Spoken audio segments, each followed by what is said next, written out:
Baghdad کے مشہور شراب خانے کے دروازے پر دستک ہوئی۔ شراب خانے کے مالک نے نشے میں دھت ننگے پاؤں لڑکھڑاتے ہوئے دروازہ کھولا تو اس کے سامنے سادہ لباس میں ایک پروقار شخص کھڑا تھا۔ مالک نے اکتائے لہجے میں کہا، معذرت چاہتا ہوں، سب ملازم جا چکے ہیں، یہ شراب خانہ بند کرنے کا وقت ہے، آپ کل آئیے گا۔ اس سے پہلے کہ مالک پلٹتا، اجنبی نے اس کے کندھے پر ہاتھ رکھ کے کہا، مجھے بشیر بن حارث سے ملنا ہے، اس کے نام ایک اہم پیغام ہے۔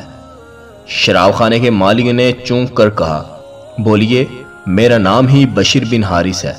اجنبی نے بڑی حیرت سے سر سے لے کر پاؤں تک سامنے لڑکھڑاتے ہوئے شخص کو دیکھا اور بولا، کیا آپ ہی بشیر بن حارث ہیں؟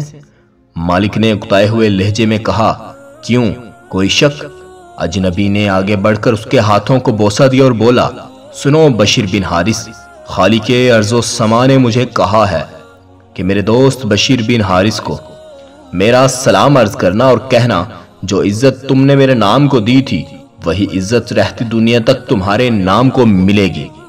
اتنا سننا تھا کہ بشیر بن حارث کی نگاہوں میں وہ منظر گھوم گیا کہ جب ایک دن حسب معمول وہ نشے میں دھت چلا جا رہا تھا کہ اس کی نظر گندگی کے ڈھیر پر پڑے ایک کاغذ پر پڑی جس پر اسم اللہ لکھا تھا۔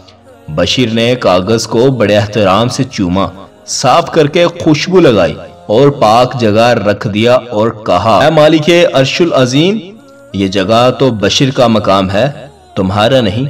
بس یہی ادا بشیر بن حارث کو بشیر حافی رحمت اللہ علیہ بنا گئی۔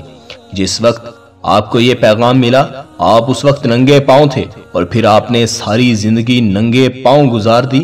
آپ جن گلیوں میں گزرتے ان گلیوں میں چوپائے بھی پیشاب نہیں کرتے تھے کہ آپ کے پاؤں گندے نہ ہوں۔ وہی بشیر حافی رحمت اللہ علیہ جس کے متعلق اپنے وقت کے امام احمد بن حنبل رحمت اللہ علیہ فرمایا کرتے تھے، لوگو، جس اللہ کو احمد بن حنبل رحمت اللہ علیہ مانتا ہے، بشیر حافی رحمت اللہ علیہ اسے پہچانتا ہے۔ دوستو، آپ بھی کوشش کریں کہ کہیں اخبار یا کاغذ کے کسی ٹکڑے پر اللہ پاک یا نبی پاک صلی اللہ علیہ وآلہ وسلم کا مقدس ہستیوں کا نام نظر آئے تو اسے کسی پاک جگہ پر رکھ دیں۔